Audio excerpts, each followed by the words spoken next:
আসসালামু আলাইকুম। আজকে আমরা নাউন ফ্রেজ এবং কাউন্টেবল ও আনকাউন্টেবল নাউন নিয়ে আলোচনা করব।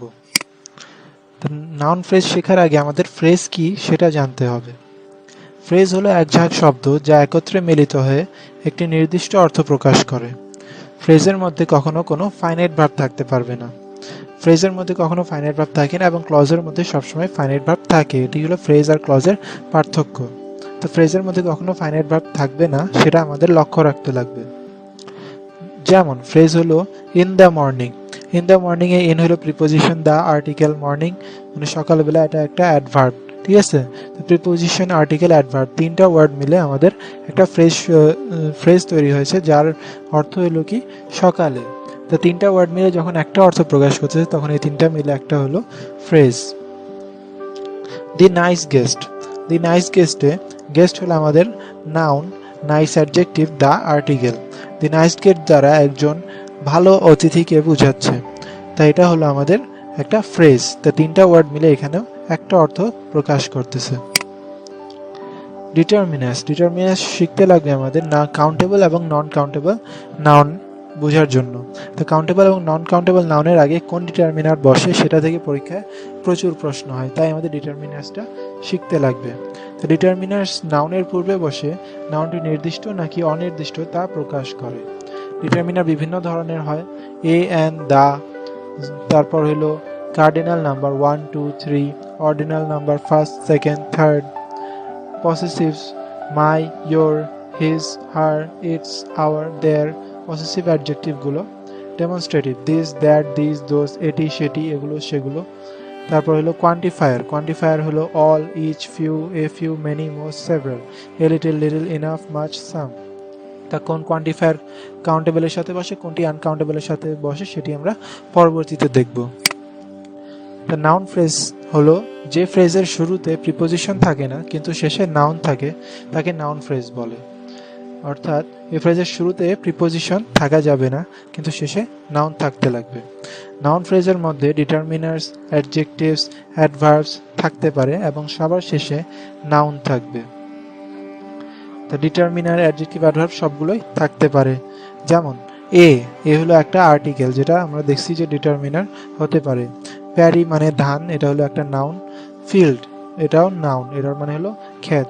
তা একটা ধানের ক্ষেত, এই পুরোটা মিলে একটা ধানের ক্ষেতকে বোঝাচ্ছে। এটা শেষ হয়েছে কি দিয়ে? নাউন দিয়ে, আর প্রিপোজিশন দিয়ে শুরু হয়নি, তাই এটা হলো কি আমাদের নাউন ফ্রেজ। ঠিক আছে। Are the red car, article, red হলো লাল রং, এখানে অ্যাডজেক্টিভের কাজ করতেছে। কার মানে হলো গাড়ি, তা এটা হলো noun.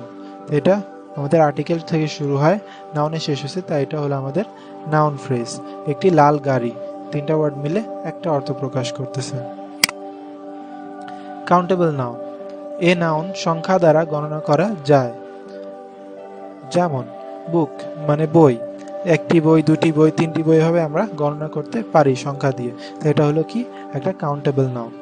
Student, 1 student, 2 students, 3 students, এগুলো হলো কি আমরা সংখ্যা দিয়ে গণনা করতে পারি, তাই এটা হলো কি আমাদের কাউন্টেবল নাউন। নন কাউন্টেবল নাউন, এই নাউন সংখ্যা দ্বারা গণনা করা যায় না। যেমন মিল্ক, 1 মিল্ক, 2 মিল্ক, এভাবে গণনা করা যায় না। কেন? কারণ একটা দুধ, দুইটা দুধ, এভাবে আমরা গণনা করতে পারি না, তাই মিল্ক হলো কি আমাদের নন কাউন্টেবল নাউন বা আনকাউন্টেবল নাউন। কাউন্টেবল এবং নন কাউন্টেবল নাউনের বেশ কিছু বৈশিষ্ট্য রয়েছে, এগুলো আমরা এখন দেখব। বেশিরভাগ কাউন্টেবল নাউনের সাথে এস বি এস যোগ করে প্লুরাল করা যায়, যেমন books, cars, chairs. Non countable নাউনের কখনো প্লুরাল ফর্ম হয় না, অর্থাৎ এর সাথে এস বা ইএস যোগ হয় না। নন কাউন্টেবল নাউনের সাথে সবসময় সিঙ্গুলার ভার্ব বসে। সিঙ্গুলার ভার্ব কোনগুলো? যে ভার্বের শেষে এস থাকে, সে সবগুলো ভার্ব হলো সিঙ্গুলার ভার্ব, যেমন ইজ, হ্যাজ। ঠিক আছে, আবার থার্ড পারসন সিঙ্গুলার নাম্বারে আমাদের কি করতে হয়? এস বাই এস যোগ করতে হয়। তাই যে সকল ভার্বের শেষে এস থাকে সেটি হলো আমাদের সিঙ্গুলার ভার্ব। তা নন কাউন্টেবল নাউন যখনও থাকবে তখন আমরা একটা সিঙ্গুলার ভার্ব বসাবো। ঠিক আছে।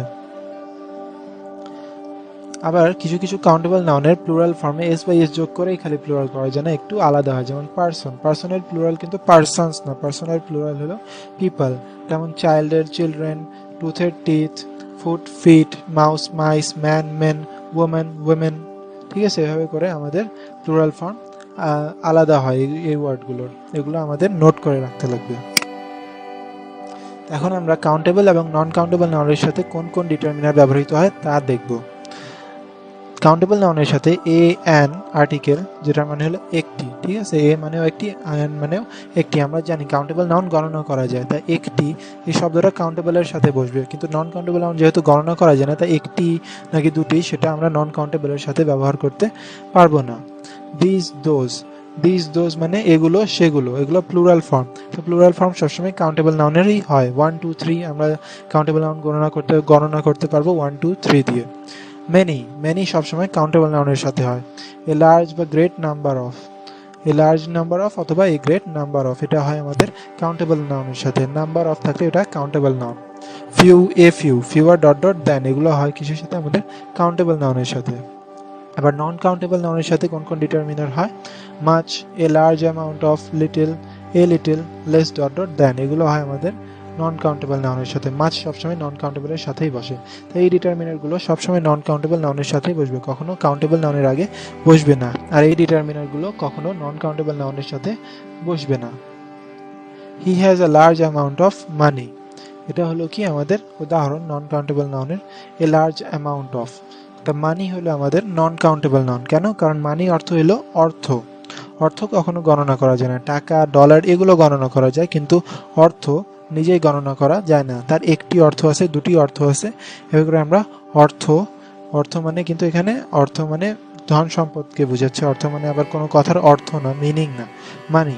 তো মানি গণনা করা যায় না, টাকা পয়সা গণনা করা যায়। টাকা, ডলার এগুলো হলো কাউন্টেবল নাউন, কিন্তু মানি নিজে হলো নন কাউন্টেবল নাউন। নন কাউন্টেবল নাউনের কিছু আরও বৈশিষ্ট্য রয়েছে। নন কাউন্টেবল নাউন বিভিন্ন এককে অথবা কোনো কাউন্টেবল কন্টেইনারে রেখে গণনা করা যায়। যেমন এ পিস অফ সোপ, এক টুকরো সাবান। এখানে সাবান বা সোপ এটা আনকাউন্টেবল নাউন। আবার এ পিস অফ এটা যুক্ত করে আমরা এই সোপকে আমরা গণনা করতে পারতেছি বা হিসাব করতে পারতেছি। যেমন এক টুকরো সাবান, ঠিক আছে। 1 গ্লাস অফ মিল্ক, এখানে মিল্ক দুধকে আমরা একটা গ্লাসে রেখে গণনা করতেছি বা পরিমাণ হিসাব করতেছি। তা 1 glass of milk. A piece of information, তো ইনফরমেশন হলো আমাদের নন কাউন্টেবল নাউন। তাই এর আগে এ পিস অফ লাগায় আমরা এটাকে কাউন্টেবলের মতো গণনা করতে পারতেছি। A piece of information, 2 pieces of information, এভাবে করে গণনা করতে পারতেছি। কিছু গুরুত্বপূর্ণ নন কাউন্টেবল নাউন হলো sand, soap, physics, mathematics, news, mumps, air, politics, measles, information, meat, homework, food, economics, advertising, money. আচ্ছা, এখানে নোট করার জিনিস হলো অ্যাডভার্টাইজিং নন কাউন্টেবল নাউন হলেও অ্যাডভার্টাইজমেন্ট কাউন্টেবল নাউন। অ্যাডভার্টাইজমেন্ট হলো একটা বিজ্ঞাপন, অ্যাডভার্টাইজিং হলো বিজ্ঞাপন দেওয়া বা বিজ্ঞাপন করা। So there are too many advertisements during television shows. There is too much advertising during television shows. তো এখানে আমরা দুটো উদাহরণ দেখতেছি। There are too many advertisements, তো এখানে too many অ্যাডভার্টাইজমেন্টের আগে ব্যবহৃত হয়েছে এবং অ্যাডভার্টাইজমেন্টের প্লুরাল ফর্ম আমরা দেখতে পারতেছি। অ্যাডভার্টাইজমেন্ট হলো কি আমাদের কাউন্টেবল নাউন। আবার there is too much advertising during television shows, তো এখানে আমরা দেখতে পারতেছি যে এখানে অ্যাডভার্টাইজিং নন কাউন্টেবল নাউন হিসেবে ব্যবহৃত হয়েছে, কারণ এর আগে মাছ যেটা নন কাউন্টেবল নাউনের ডিটারমিনার সেটা ব্যবহৃত হয়েছে। ফুড, মিট, মানি, স্যান্ড, এই চারটা যখন প্রকারভেদ বোঝানো হয় তখন এই নন কাউন্টেবল নাউনগুলো কাউন্টেবল নাউনে পরিণত হয়ে যায়। যেমন this is one of the foods that my doctor has forbidden me to eat. তো এখানে ফুড যেটা আমাদের নন কাউন্টেবল নাউন সেটা কাউন্টেবল হয়ে গেছে, কারণ এখানে ওয়ান অফ দ্য আমরা একটা প্রকারভেদ আলোচনা করতেছি যে এই খাবার যেটা আছে এটা সেই কয়েকটা খাবারের মধ্যে পড়ে যেগুলো আমার ডক্টর আমাকে খাইতে মানা করেছে। তাই এখানে প্রকারভেদ বোঝাচ্ছে খাবারের, তাই এটা আমাদের এটা আমাদের কাউন্টেবল নাউনে পরিণত হয়ে গেছে। তাই এই সেন্টেন্সে ফুডস নাউনটা কাউন্টেবল নাউন, কিন্তু এমনিতে ফুড হলো নন countable noun. He studies meets, এখানে মাংসের বিভিন্ন প্রকারভেদ বোঝাচ্ছে, তাই এখানে মিটস কাউন্টেবল নাউন, ঠিক আছে। হি স্টাডিজ মিটস মানে সে বিভিন্ন প্রকার মাংসের অধ্যয়ন করে, তাই এরকম প্রকারভেদ বুঝালে নন কাউন্টেবল নাউনগুলো কাউন্টেবল হয়ে যায়। টাইম শব্দটি কোনো কিছু কতবার ঘটেছে এই অর্থে ব্যবহৃত হলে এটি কাউন্টেবল নাউন হয়, আবার সময় অর্থে ব্যবহৃত হলে নন কাউন্টেবল নাউন হয়। যেমন it takes a lot of time to travel by bus from Sylhet to Tetulia. তা সিলেট থেকে তেঁতুলিয়া বাসে করে ভ্রমণ করতে অনেক সময় লাগে, ঠিক আছে। তাই এখানে সময় নন কাউন্টেবল নাউন। কিন্তু I have visited the zoo 6 times, আমি 6 বার জু বা চিড়িয়াখানায় গিয়েছি। এক্ষেত্রে কতবার অর্থে টাইমস, এটা হলো কি আমাদের কাউন্টেবল নাউন। এখন আমরা যে ডিটারমিনারগুলো কাউন্টেবল এবং নন কাউন্টেবল দুই ধরনের নাউনের সাথেই বসে সেগুলো দেখব। দা কাউন্টেবল এবং নন কাউন্টেবল দুইটার সাথেই বসতে পারে। Some, any, this, that, none, a lot of. তাই এই ডিটারমিনারগুলো কি হয়, সব ধরনের নাউনের সাথেই বসতে পারে, কাউন্টেবল হোক বা নন কাউন্টেবল হোক। He has a lot of books, তার অনেকগুলো বই রয়েছে। He has a lot of information, তার অনেক ইনফরমেশন বা তথ্য আছে তার কাছে। তাই এখানে বুকস কাউন্টেবল নাউনের আগেও এ লট অফ ব্যবহৃত হয়েছে, আবার ইনফরমেশন নন কাউন্টেবল নাউনের আগেও এ লট অফ ব্যবহৃত হয়েছে। যদি কোনো প্রশ্নে কাউন্টেবল নাউনের আগে ডিটারমিনার বসাতে বলে এবং অপশনে এ লট অফ আর মেনি দুইটাই থাকে, অর্থাৎ এ লট অফও আছে আবার মেনিও আছে, আমরা জানি দুইটাই কাউন্টেবল নাউনের আগে বসতে পারে, তাহলে আমরা কি করব, তাহলে আমরা মেনিকে সঠিক উত্তর হিসেবে নিব। কেন? কারণ মেনি শুধুমাত্র কাউন্টেবল নাউনের সাথেই বসে, কিন্তু এ লট অফ কাউন্টেবল এবং নন কাউন্টেবল দুইটার সাথেই বসতে পারে। যদি মেনি না থাকে কোনো সেন্টেন্সে আর এ লট অফ থাকে, তাহলে অবশ্যই আমরা এ লট অফকে নিব। অর্থাৎ কোনো কাউন্টেবল নাউনের জন্য যে ডিটারমিনারগুলো আছে সেগুলো বাদে যদি এইগুলো থাকে, এ লট অফ বা এর আগে যেগুলো ডিটারমিনার আমরা দেখছি সেগুলো থাকে, তাহলে আমরা ওগুলোকে নেব। যেমন dash people visit this park every day, little, much, many, A lot of. তো এখানে এ লট অফও বসতে পারে আবার মেনিও বসতে পারে, কিন্তু মেনি যেহেতু আমাদের কাউন্টেবল নাউনের সাথে হয় তাই এখানে মেনিটা হবে কারেক্ট অ্যান্সার।